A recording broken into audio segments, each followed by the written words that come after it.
जब तक महिलाएं अच्छे पदों पे नहीं बैठेंगी तब तक महिला के बारे में चर्चा कौन करेगा। लेकिन अब अफसोस की बात यह है कि महिला उस पद पे बैठी हैं तो भी महिला काम नहीं करना चाह रही। तो कहने की बात है कि हम 21वीं सदी में रह रहे हैं और सब एक बराबर है, कंधे से कंधा मिला के चले, लेकिन हमारी मानसिकता अभी वो नहीं हुई है।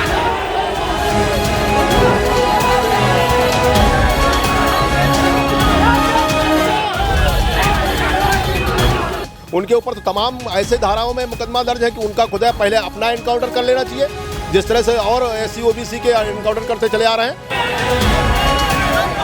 जो ये राम राज लाने की बात कर रहे हैं, अगर ये हमको इस तरह का राम राज नहीं चाहिए, हमको लोकतंत्र का राज चाहिए। जो किसी के साथ कोई घटना घटे तो तुरंत FIR दर्ज करके उसके साथ कानूनी कार्रवाई हो। आज समाजवादी पार्टी के कार्यकर्ता जनता के हित में, जनता के साथ हो रहे अन्याय के खिलाफ यहाँ पर एकत्रित हुए थे। हमारी मांग थी कि जो बलिया के अंदर जिन लोगों ने हत्या को अंजाम दिया और वो हत्या के हत्यारे को लगातार सत्ता संरक्षण दे रही है, वो यहाँ लखनऊ के जनेश्वर मिश्रा पार्क में खुलेआम घूम रहा था। आप ये सोचिए कि उत्तर प्रदेश के अंदर अपराधियों के हौसले बढ़े हुए हैं, जगह जगह महिलाओं के साथ बलात्कार हो रहा है। मेरठ के अंदर एक बेटी को 2 घंटे तक कार में ले जाकर के रेप करता रहा और रेपिस्ट की गाड़ी पे भारतीय जनता पार्टी का स्टिकर लगा हुआ था। साफ तौर पर बलात्कारियों के पक्ष में सरकार खड़ी है और समाजवादी पार्टी इस अन्याय के खिलाफ अपनी लड़ाई लड़ रही है। जब वो लड़ती है तो लोकतंत्र में हमारा आंदोलन अधिकार है, लेकिन उसके बाद बैरिकेड लगाया जा रहा है। इतनी पुलिस को अगर बहनों की सुरक्षा में लगा दिया गया होता तो आज बलात्कार उत्तर प्रदेश में नहीं हो रहा है। महिलाओं को सुरक्षा, किसानों का सम्मान, बिल वापस लें, गैर संवैधानिक काम करना छोड़ें और विपक्ष की आवाज मत दबाएं। यही चेतावनी है, मांग नहीं चेतावनी, मांग नहीं चेतावनी। आज आप लोग यहाँ क्यों धरना प्रदर्शन कर रहे हैं? गैर संवैधानिक कामों के नाते, महिलाओं का जो शोषण हो रहा है उसी के नाते आए हैं। किसानों, रोजगार, नौजवानों का जो शोषण हो रहा है उसके नाते आए हैं। लेकिन गैर संवैधानिक सरकार ये नहीं चाहती कि हम आवाज सुने, लेकिन योगी सुनेंगे और हम सुनाएंगे। अखिलेश यादव के सैनिक बताएंगे।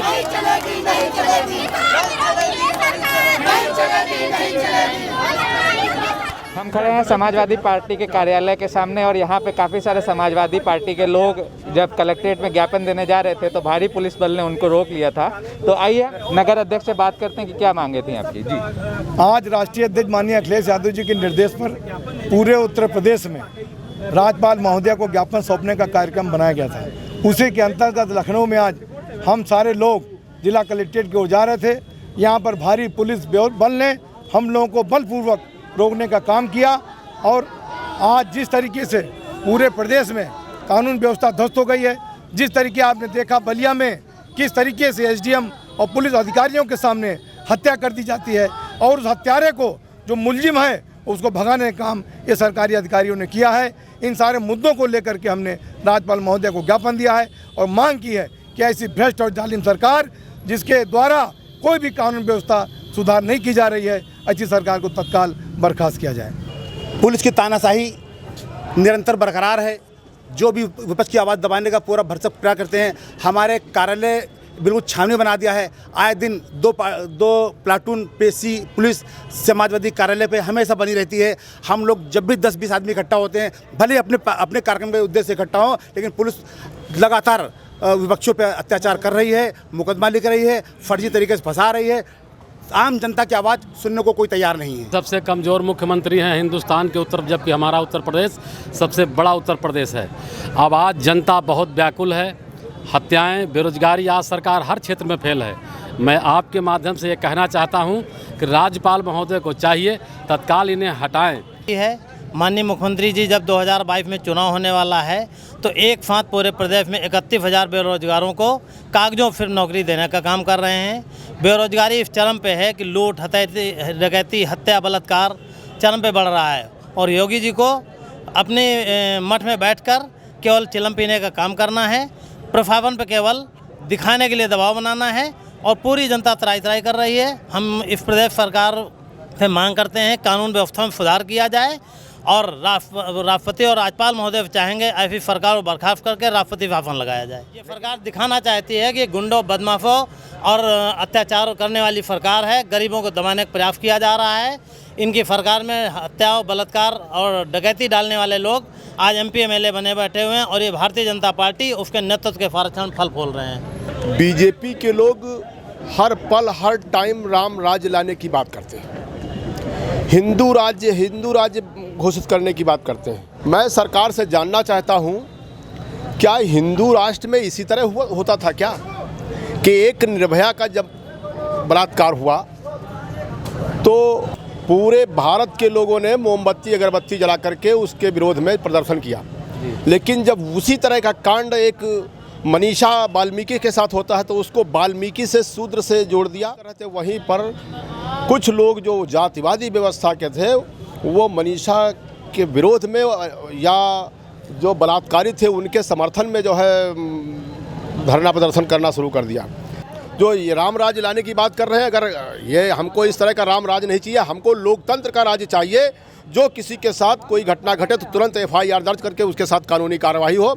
और सरकार से, राज्यपाल से और केंद्र सरकार से हम लोग यही चाहेंगे कि योगी जैसे नशेड़ी, गंजेड़ी, भंगेड़ी आदमी को जो है तुरंत बर्खास्त करके यहाँ किसी नए। आपने तो मुख्यमंत्री के ऊपर बहुत संगीन आरोप लगा दिए। जी वो तो है ही है, उनके ऊपर संगीन, इससे बड़े गंजेड़ी, नशेड़ी, भंगेड़ी तो छोटी सी बात हो गई। उनके ऊपर तो तमाम ऐसे धाराओं में मुकदमा दर्ज है कि उनका खुद पहले अपना इनकाउंटर कर लेना चाहिए।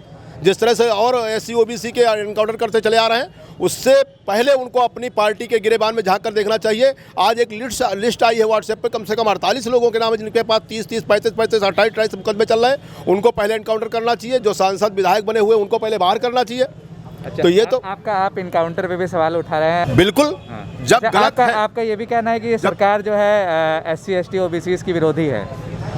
बिल्कुल विरोधी है। अगर ऐसा नहीं होता तो देखिए, जब निर्भया का अंतिम सिंगापुर में इलाज हुआ, वहाँ से आई तो उस समय केंद्र सरकार थी। केंद्र सरकार में सोनिया गांधी और मनमोहन सिंह जो है एयरपोर्ट पे जाकर उसको रिसीव करते हैं और रिसीव करने के बाद बाइज्जत गाड़ी से उसके घर भिजवा करके वहाँ अंतिम संस्कार होता है। और एक जो है मनीषा वाल्मीकि की लाश आती है रात को ही, चोरी चुपके से ये लोग जो है रात में ही पुलिस फूंक देती है बिना घर के परिवार के शामिल हुए।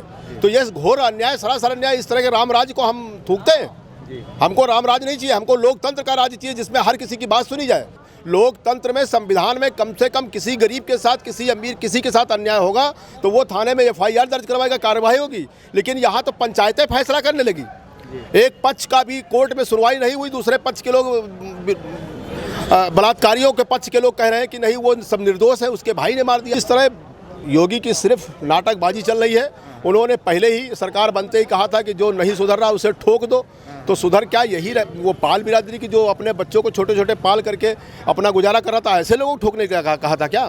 ठोक दे तमाम, ऐसे उनके तमाम विधायक, सांसद हैं तमाम, जैसे अब इसी को ठोक दे। इसको पुलिस ने क्यों गिरफ्तार किया? STF ने उसी समय इसको ठोक दिया होता, क्योंकि तो बदमाश आदमी है। ज़ेबा यास्मीन है, तो आइए इनसे बात करते हैं, क्या इनकी मांगे हैं। जी देखिए, हम लोग एक शांतिपूर्ण प्रदर्शन या धरना देना चाहते थे। हम अपना ज्ञापन डिस्ट्रिक्ट मजिस्ट्रेट को देना था। हमारे जो मुद्दे हैं वो जनता के मुद्दे हैं, वो समाजवादी पार्टी के मुद्दे नहीं हैं। हमें ये कहना था कि जो अपराध बढ़ रहे हैं, चाहे वो महिलाओं के प्रति हैं, व्यापारियों के प्रति हैं, बलिया में अभी जो हुआ, खुले आम अब जितने भी दरिंदे और जितने भी अपराधी हैं उनका जो डर है वो ख़त्म हो गया है। और डर की अगर आप बात करें, अभी कल जो मुख्यमंत्री जी का वीडियो रिलीज़ हुआ है, जब मुख्यमंत्री जी खुद ही बलिया के नाम से डर रहे हैं, तो फिर आप किसी और की बात छोड़ दिए, एक आम आदमी की बात करिए। तो इस समय अपराध अपने चरम पे है।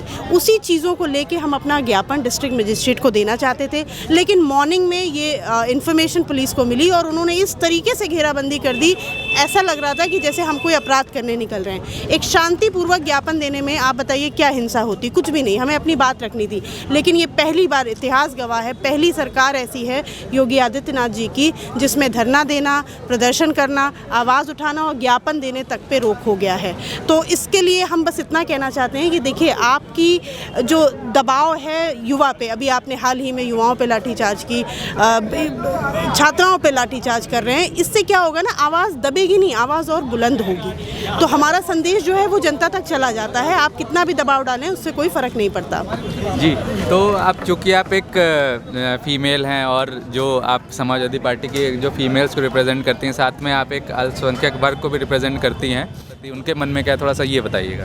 देखिए, महिलाओं की अगर बात करेंगे, अभी हाथरस कांड हुआ, फिर हाथरस पार्ट 2 अगर आप बाराबंकी का देख लें, लखीमपुर में 1 महीने के अंदर 2 दलित बच्चियों के साथ अपराध होता है। भदोही के अपराध की बात कर लीजिए। अपराधों की अगर हम लोग लिस्ट बनाएंगे तो ये पार्ट 1, पार्ट 2, पार्ट 3 इस तरीके से पूरा सीरीज बन जाएगा अगर योगी आदित्यनाथ के कार्यकाल की आप बात करेंगे।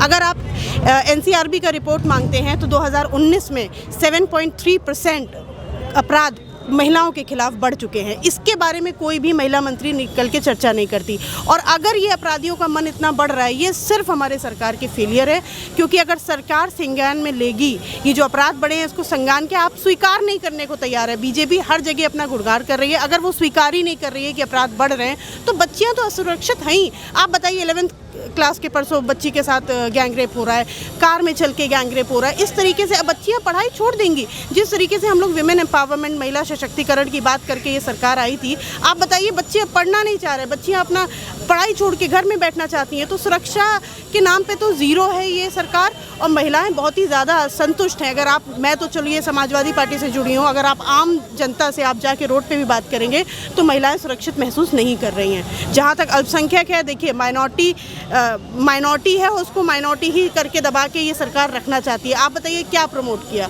ट्रिपल तलाक का एक बिल पास किया, बाकी जितना पीड़ित हैं अल्पसंख्यक उसके बारे में चर्चा क्यों नहीं होती है?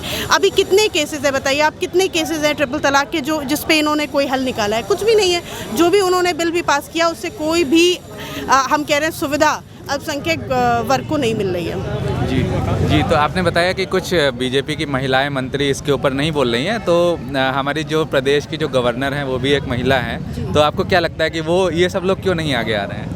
देखिए, ये तो आपने बात कही वो मैं कहना नहीं चाह रही थी। बहुत ही निराशाजनक है कि देखिए, हम महिलाओं की एम्पावरमेंट की बात करते हैं और महिला रिजर्वेशन की कभी कभी हम लोग बात करते हैं। क्यों? जब तक महिलाएं अच्छे पदों पे नहीं बैठेंगी तब तक महिला के बारे में चर्चा कौन करेगा। लेकिन अब अफसोस की बात यह है कि महिला उस पद पे बैठी हैं तो भी महिला काम नहीं करना चाह रही है। क्यों? क्योंकि वो प्रशासनिक दबाव है।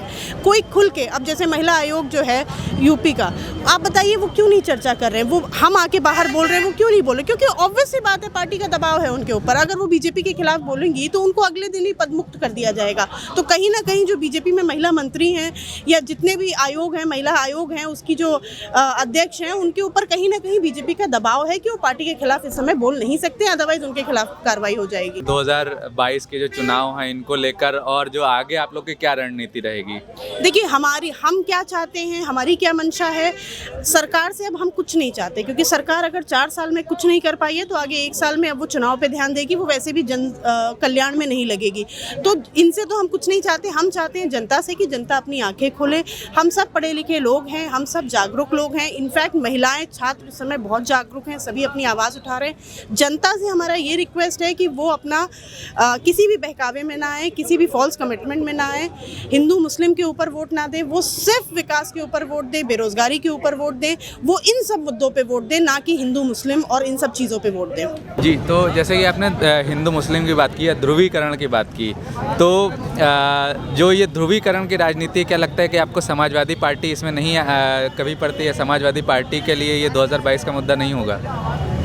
देखिए, समाजवादी पार्टी, समाजवाद का मतलब ही है कि जब आप इक्वालिटी की बात करते हैं, ठीक है, तो हम लोग देखिए, हम लोग हर वर्ग, कोई भी ऐसा वर्ग जिसको उतना बढ़ावा नहीं मिल रहा है तो उसको बढ़ावा देते हैं। तो उसके लिए हम पक्षपात नहीं करते हैं। दलित हैं और कई वर्ग हैं, अल्पसंख्यक हैं, इनको कभी कभी पीछे छूट जाते हैं। तो इनके लिए अगर कुछ करना तो ये पक्षपात नहीं है। जनरल कैटेगरी अगर आप देखिए, देखिए उत्तर प्रदेश में रहते हैं जितने भी दलित हैं, अभी जितने भी अत्याचार हो रहे हैं, अभी हाथरस में जो हुआ, अगर बिटिया दलित ना होती तो आपको लगता है इतना बढ़ चढ़ के प्रशासन उसके ऊपर अत्याचार कर पाता? नहीं कर पाता। तो कहने की बात है कि हम 21वीं सदी में रह रहे हैं और सब एक बराबर है, कंधे से कंधा मिला के चले, लेकिन हमारी मानसिकता अभी वो नहीं हुई है। हम सिर्फ कहने के लिए इक्वालिटी की बात करते हैं, वो है नहीं। तो हम लोग अगर माइनॉरिटी को या दलित को आगे बढ़ाते हैं, मतलब ये नहीं कि हम पक्षपात करते हैं, अभी भी उन्हें ज़रूरत है, मनोबल उनका बढ़ाने की ज़रूरत है। जहाँ तक बात बीजेपी की है, उनके मुद्दे ही यही हैं। हैं। वो सिर्फ आप बताइए दलित के मुद्दे पे, हिंदू मुस्लिम पे इतना किया, क्या किया बताइए? माइनॉरिटी के लिए इतना, माइनॉरिटी से इतना वोट मांगा, सब किया। माइनॉरिटी के लिए एक चीज़ बता दीजिए, कहाँ रिजर्वेशन दे दिया, कहाँ माइनॉरिटी विमेन को? अब माइनॉरिटी विमेन के लिए अगर वो बिल पास करा रहे ट्रिपल तलाक, उससे अच्छा तो हम कह रहे हैं वो माइनॉरिटी को, विमेन को रिजर्वेशन दे दो ना। आप कहीं पर रिजर्वेशन दे दो, हमें जॉब दे दो, हमें किसी चीज़ पे डिपेंडेंट होने की ज़रूरत ही नहीं पड़ेगी। तो किसी का कल्याण करना है तो आप उसका भविष्य बना दीजिए। आप एक छोटे से बिल, वो किसी भी तरीके से बेनिफिशियरी हुआ ही नहीं, मुस्लिम वुमेन के लिए तो नहीं हुआ जी। क्योंकि मोहसिन रज़ा अल्पसंख्यक मंत्रालय के मंत्री हैं और आप ही के उनसे आते हैं, तो उनके रोल के बारे में बताइए, या जो सरकार में जो लोग हैं, जो ये लोग आते हैं, उनके रोल के बारे में थोड़ा सा हमको बताएं।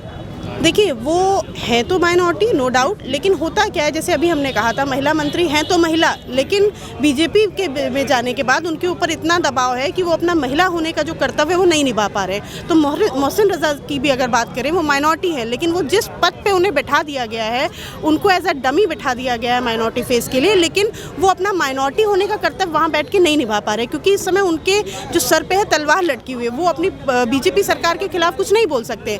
भाई हज है, अब आप हज के मैटर पे क्यों बढ़ा दी गई भाई? क्यों सब्सिडी हटा दी गई? क्यों टैक्स उस पे बढ़ाया जा रहा है? ऐसे ही आप आसाम में देख लीजिए, मदरसे पे आवाज़ उठ रही है कि अब हम धार्मिक पढ़ाई नहीं करेंगे। अब वहाँ से आवाज़ उठेगी तो अब पूरे इंडिया में फैलेगी, वो उत्तर प्रदेश तक भी आएगी। तो अभी तक जो चीज़ें चल रही हैं, आपको सारी प्रॉब्लम्स क्या है मदरसों से? भाई मदरसे जो चल रहे हैं उसमें धार्मिक पढ़ाई चल रही है, वहाँ पे इंग्लिश, कंप्यूटर, हर चीज़ की सुविधा है। अगर आपको करना ही है तो उसी मदरसे को आप अपग्रेड कर दीजिए ना, तो उन्हें अच्छी बात है। चाहे वो किसी भी रिलीजन की जो होली बुक होती है, कुरान हो, गीता हो, बाइबल हो, उसमें किसी भी लाइन में आप कुछ भी हिंसा या कोई गलत चीज़ नहीं पाएंगे। तो वहाँ पे पढ़ाई, अब ये बताइए, हम जिस स्कूल से पढ़े हैं, मान लीजिए उसी स्कूल से कोई क्रिमिनल निकलता है, तो वो स्कूल गलत नहीं है और मैं ज़ेबा यास्मीन मैं गलत नहीं हूँ। तो मदरसे से निकल के अगर कोई किसी का मर्डर कर देता है, उसमें मदरसा या मदरसे की टीचिंग्स पे सवाल नहीं उठने चाहिए।